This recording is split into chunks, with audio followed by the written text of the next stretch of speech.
Hi guys, welcome to multiple choice strategy number 3, comparing and evaluating functions.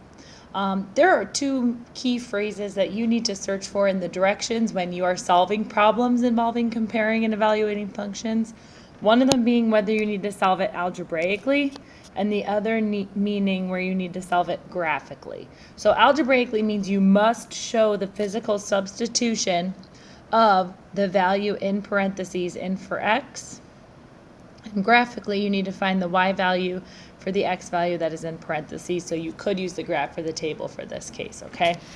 So the directions here say find algebraically first, then confirm with the graph. Since it says algebraically, I must first show the substitution, then I can confirm with the graph or calculator, whatever you would like. Okay.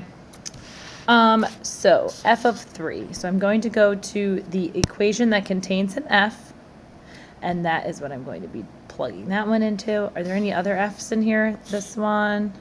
Okay, so those are my two f's. So those are the two equations that are going to go with f of x. Now, just a reminder or a refresher, I guess, on function notation.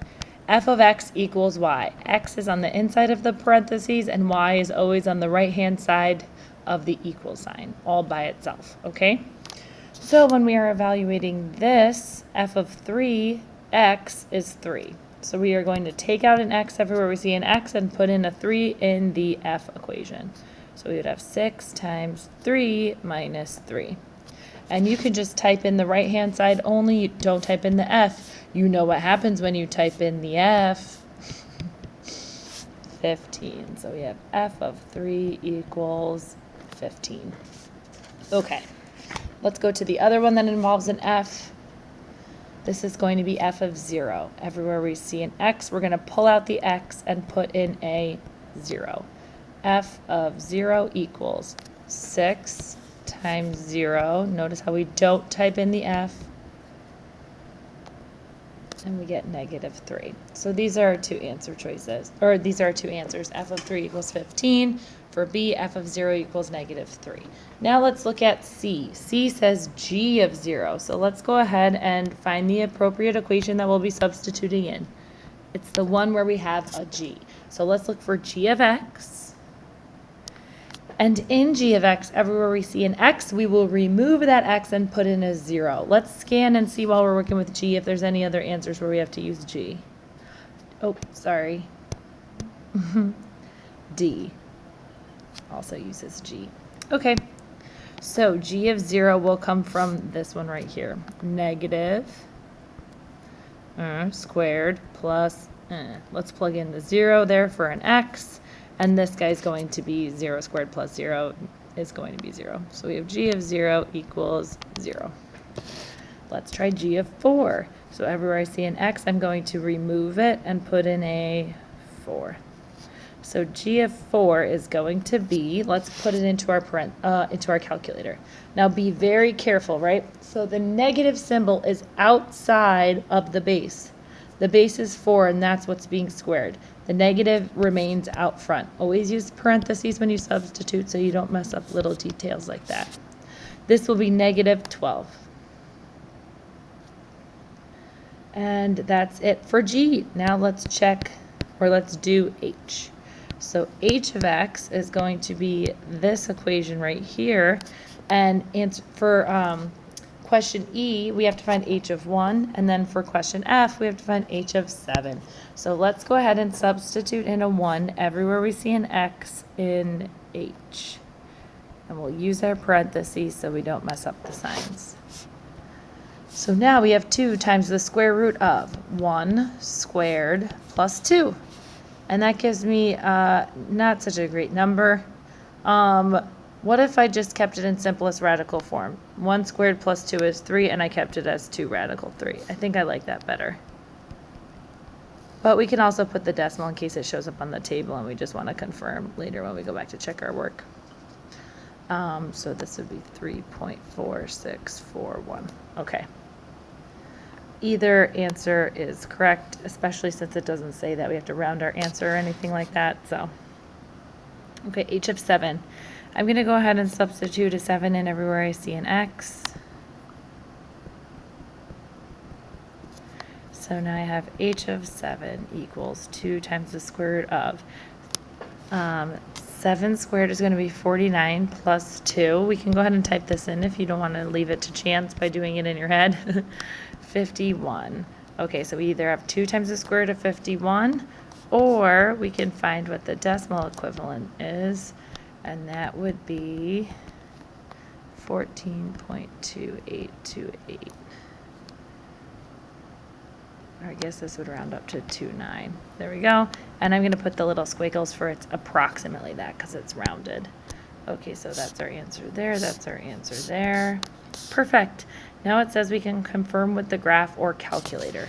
So what I'm going to do is I'm going to graph f of x. Then in the table, I'm going to double check that these points were on the line. So f of 3 and f of 0. So when x equals 3, y should be 15. Okay, that one's correct. And then when x is 0, y should be negative 3. Yes, that one's correct. Great, now let's go ahead and check what g of x is going to look like. Negative x squared plus x. I'm going to go to the table, and when g of 0 means when x is 0, y is 0. Yay, that's what we got. When x is 4, y should be negative 12. Yes, that's what we got. Okay, great. Now let's do h. You can add these in new tabs. I just find it's easier to like delete and put in the new ones, but it's totally up to you. Oops, there we go. X squared plus 2. Control T. And now I'm looking at h of 1. So when x is 1, y is 3.46. Good thing we found the decimal equivalent. And then when x is 7, y is 14.282. Yes. Okay, we got those all correct. Okay. So do you know that when it says algebraically, we have to show the substitution? Cool, cool, cool. Now, for the multiple choice questions, we don't have to algebraically show a thing. So what we're going to do is type it into our calculator and use the table, because that's pretty much the easiest way to do it, okay? So for question number 2, let's go ahead and open up a new graph. And we're going to type in just the portion to the right, the way that we see it, into a graph page. Then, following the structure of function notation, we're going to look for where x equals 8 on the table. Our answer is going to be the corresponding y value. All right, let's type it in. I hope you're enjoying your day.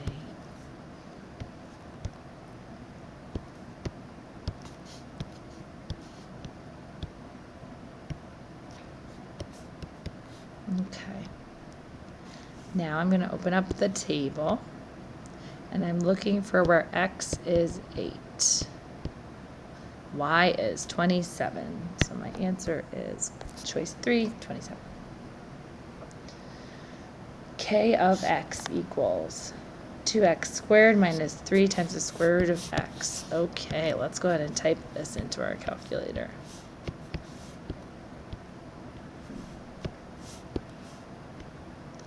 Okay, I am looking for where x is 9.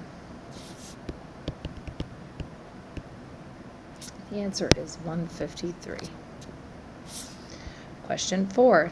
Lynn, Jude, and Anne were given the function f of x equals negative 2x squared plus 32, and they were asked to find f of 3. Okay, before we go on and quantify who's right and who's wrong, let's use this equation to find out what f of 3 is, and then we can compare it to the answers below, okay? Otherwise, it's like, oh, that sounds right. That could be right. And we just want to know for sure whether we're right or not. It's like going food shopping hungry, right? So we're going to go to where x is 3, and it's 14. So f of 3 equals 14. Okay, now it says Lynn's answer was 14. Okay, so it looks like Lynn is correct. Jude's answer was 4. That's not correct. And Ann's answer was plus or minus 4. Who is correct? Only Lynn is correct. Question 5. Faith wants to use the formula C of F equals 5/9 times F minus 32 to convert degrees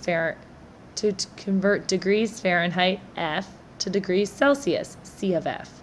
If Faith calculated C of 68, what would her result be? So C of 68, following the notation used above, looks like F equals 68. So we're going to want to graph this thing, and we know that when we graph it, we're going to be turning this F into an X. So why don't we just write, we're looking on the table where X is 68.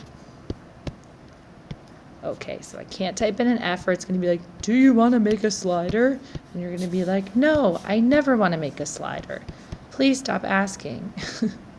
So I've typed in my equation. I can't see it because it probably has numbers that are too big to fit on the window. Think your window only goes up to 6, and this guy's y-intercept is negative 32 times 5/9, right? So it doesn't matter. All we need is the table. So let's go to Control T, and we're going to go to where X is 68. Oh my goodness, that's going to take us a few minutes. Did you know that down here in your table you can type in the value that you're looking for, and it'll take you right there? In theory. I don't know why it's taking so long. That's okay. We'll just scroll all the way down to 68. Okay. When X is 68, we have an output of 20 degrees. Okay. Okay, so remember, this was degrees Fahrenheit, so our output is going to be degrees Celsius. So just be careful of that. Now let's look at the next one. And then again, remember, they're asking us F of n, where n is now the input. So when we look on the table, we're still looking for this is our n, or our input, and then this is our output on the table. Okay, so let's go ahead and graph this new equation. And it's going to be use x's instead of n's. We don't want to make a slider, never ever. Or at least not in this class. So that's our graph, right? And then I'm going to go to the table, and I'm going to scroll through and see which statement is true. Okay, so f of 3 is negative 2. Let's see. No, f of 3 is 13. Okay, answer choice 2. F of negative 2 equals 3. Yes, this one is correct. Okay, great. Let's just double check that the other ones are wrong, okay? F of negative 2 is negative 15. No, we're right on it right now. And then f of negative 15 is 211, not negative 2. Our answer is choice 2. So which value of x results in equal outputs for j of x equals 3x minus 2, and b of x equals the absolute value of x plus 2? So equal outputs means the same, equal outputs means the same y. So which value of x yields the same y? Let's see what that looks like on the graph, okay? I have a feeling that I'm going to be graphing these two functions on the same graph and then seeing where they intersect. What do you think?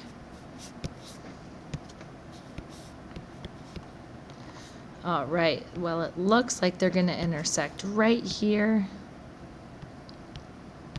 And that's at 2, 4. So which value of x makes them have the same y of 4, or aka the point of intersection? And that value of x would be 2. 2. Okay. As y increases beyond 25, which function will have the largest value? Okay, so I wouldn't recommend graphing these all on the same graph because I feel like it'll get a little noisy on that graph. So why don't we just evaluate all 4 of these functions with an input of 25 and see what the output ends up being. Then we're going to look at those outputs, examine them, and see which one is the largest. Okay? Let's do it. So I'm going to compare these using a calculator page. I think that's the easiest. So this is going to look like f of 25 equals 1.5 to the 25th. Okay, this is going to be a huge number. Oh my, okay, 2, 5, 2, 5, 1. I'm just gonna go to the 1th place because I have a feeling these numbers are gonna be really big, or the 10th place, sorry. Because I have a feeling these numbers are going to be very big. Okay. Let's go to the next one. G of 25 is gonna be 1.5 times 25 plus 3. All right, that's 40.5. So far, he's lower than the other one, so I'm gonna cross him off.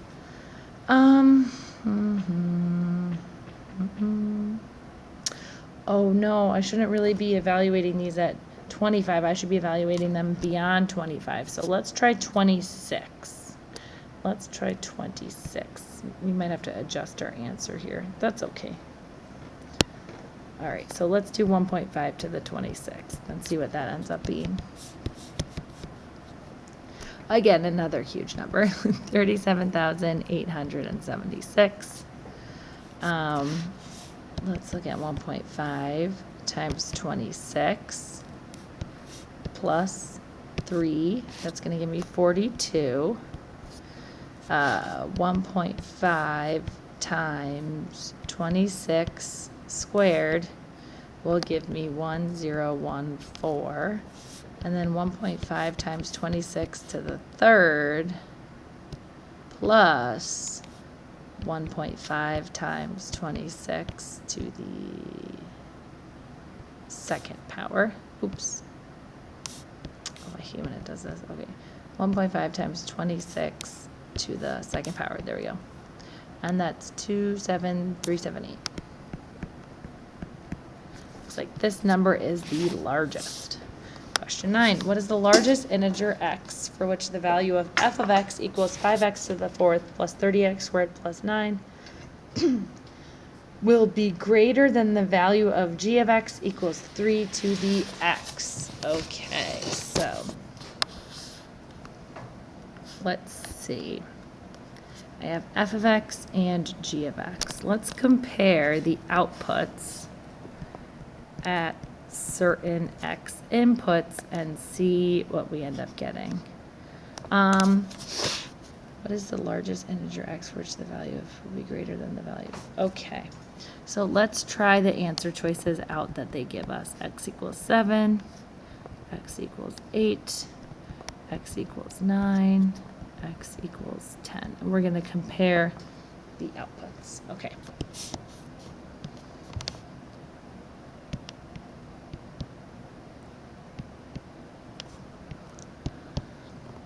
Isn't it putting in my x? Oh, I hate when it does this. It does this sometimes. It's so irritating. Okay. I'm just going to type it with my calculator, with my computer. Okay, 5x to the 4th plus 30x squared plus 9.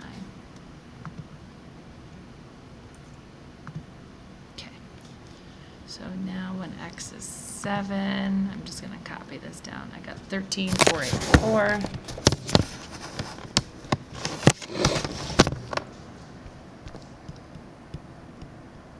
And then I've got 22409. And then I've got 35244. And then I've got 53009. Okay, let's do the same thing for g of x. G of x is 3 to the x. Control T. And I'm going down to where x is 7. So we have 2187, 6561, 19683, and 177147. Let's double check the answer and make sure that we know what we're saying here. Okay, for which, so we're looking for where this column, f of x, is greater than this column, g of x. So where is he greater than the other column? It looks like in this x equals 9 spot. That's the only place where that happens. Oh wait, no, it happens up here and up here, but this is the largest integer at where it happens. So that would be answer choice 3. Okay, question 10. The function g of x is defined as g of x equals negative 2x squared plus 3x. The value of g of negative 3 is, let's go ahead and substitute it in, or we can graph it and look on the table. Since it's multiple choice, we can just graph it and look on the table.